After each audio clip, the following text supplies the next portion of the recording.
Now then YouTube, welcome back. So today I've come out to ask the question, can a 350g hammock actually be comfortable? So I brought with me this. It's a Night Cat 350g Ultralight hammock. It literally fits in your pocket. It's got everything built in needed to get it set up, ready to go. So just to touch up on a few points, this is just the hammock, there's no mozzie net or anything like that. And first of all, I just want to look at, can we just set it up and just have a comfortable rest when the weather's like this, nice warm and dry? You'll be totally fine with that. I've bought some other bits with me that I think could make this a lot more comfortable in colder weather, but we'll give it a go and see what happens. So as I said before, this hammock literally weighs 350 grams, and we're going to see how usable it is. So in the bag you get two ultralight tree straps, a lot thinner than the usual tree straps, and then the hammock itself. So I'll get the tree straps fit up on the trees. Notice that we've got two trees that are spaced out about 4 meters. I don't know if that's going to work or not, but we'll have a look. So the way these tree straps work, you've got a small loop on one end and a bigger loop on the opposite end. The bigger loop you put round the back of the tree, and then you pull it through like so.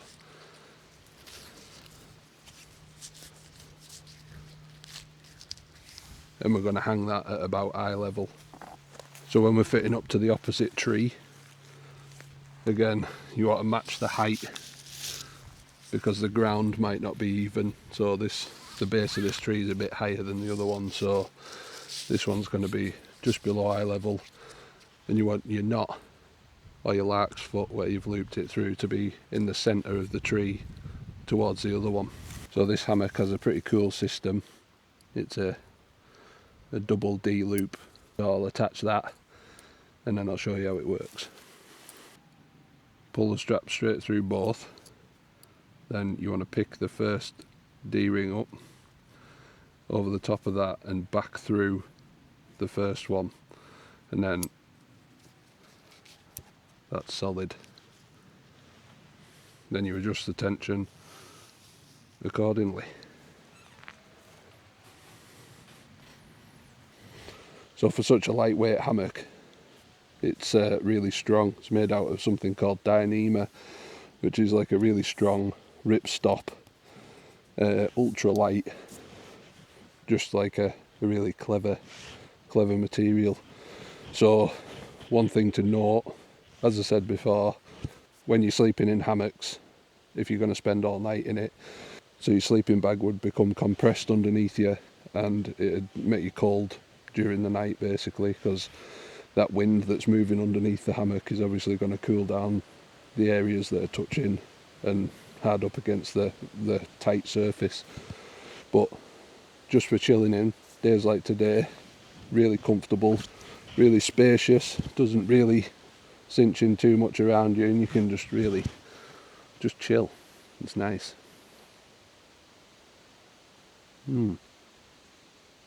Just lovely.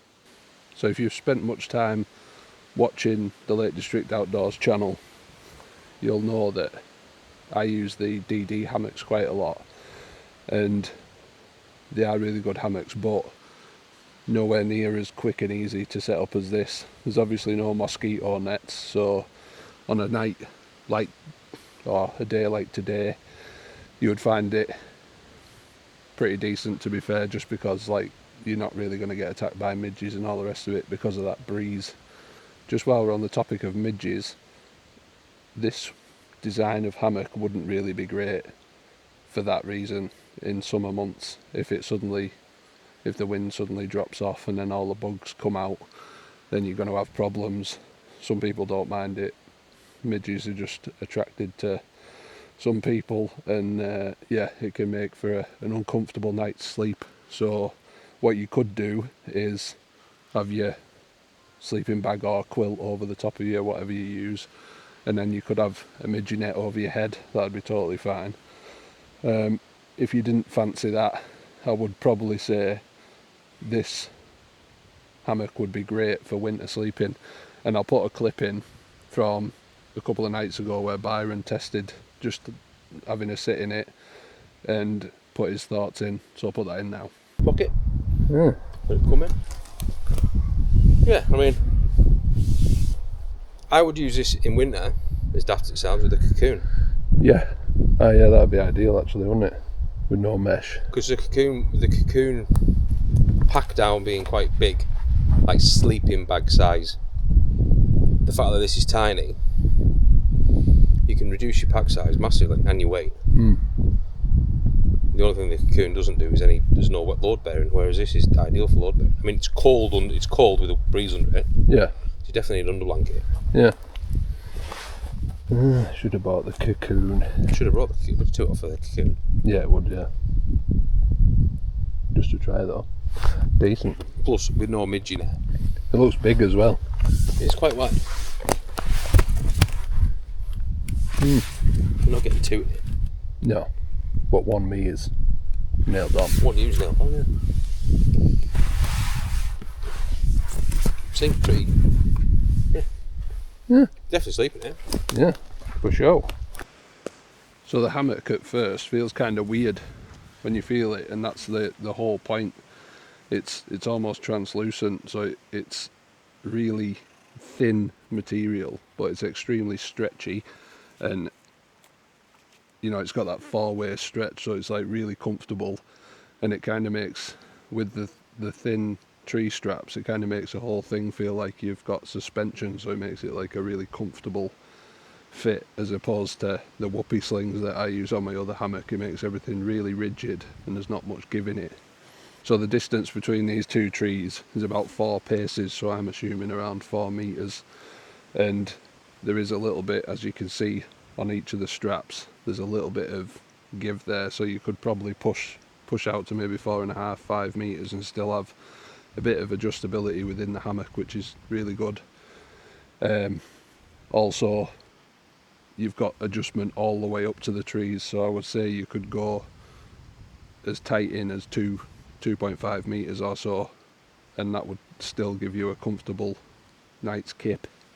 So this is an under quilt.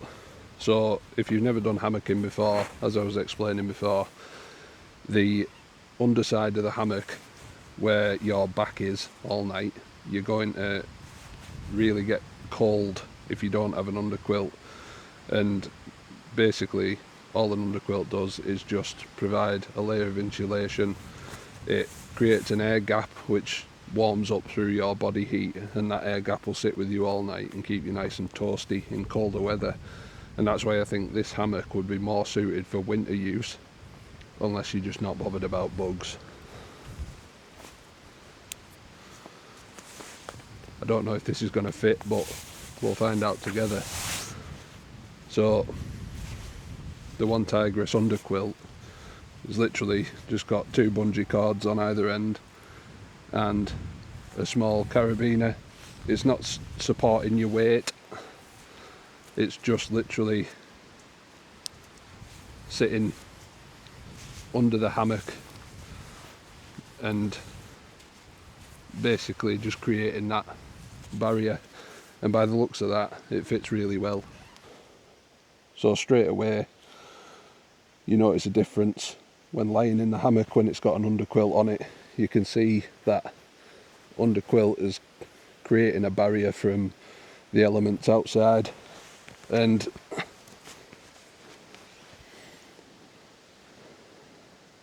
you can feel the warmth building up straight away, obviously with not having the breeze on your back. So we know that one works really well. So this, coupled with an overquilt, for example, would work really well in winter. So I brought my down quilt with me, and even just sitting here for a couple of minutes, it feels like a perfect setup. For the weight, I think you'd be hard pushed to find anything that you're going to have a good night's kip in and be this comfortable and warm.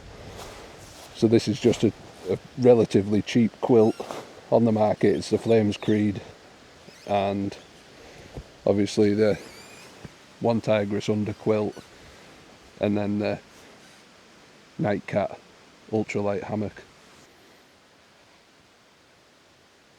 So overall, I'm pleasantly surprised. I thought something that is going to be this lightweight was going to be pretty flimsy and kind of, well, definitely no good for me being bigger, but it actually supports 350 pounds, and yeah, I can't grumble at that. Would it replace my DD hammock?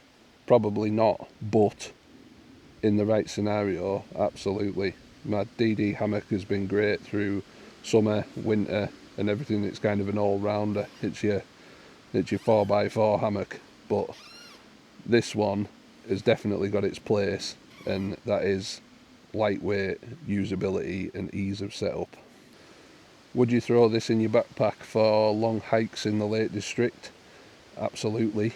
I think that would be a great choice, especially with all the woodland areas. If you weren't up in the mountains, or even if you were doing a cross-country hike and you come across areas at your waypoints that are woodland, with the versatility of the setup, like say going between at least a 2.5 metre up to a 5 metre gap between trees, it really opens up your options, and I definitely would consider this for an ultralight setup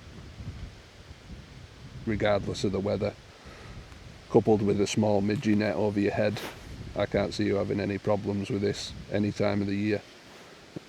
So out of 5 stars, if I was to score it, I would say that it scores a 5 out of 5 on the weight. I would say that it gets a 5 out of 5 stars on the pack size. For comfort, I would say 4 to 4.5 stars out of 5, and that is only because it's not got a midgie net. But do you need it? Not in weather like today. A value for money, that's a big one.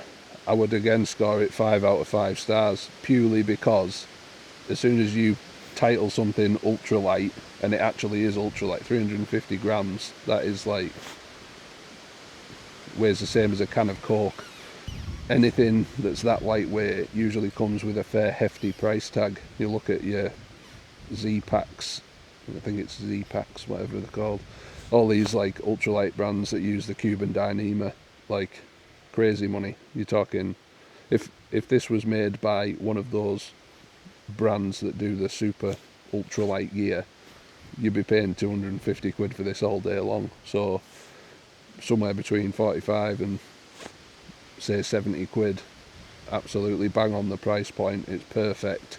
So if you enjoyed this review, don't forget to like the video, subscribe to Lake District Outdoors, and let me know in the comments whether you'd trust a 350 gram hammock out in the hills. Thanks for watching, and I'll see you at the next adventure. Ta-da!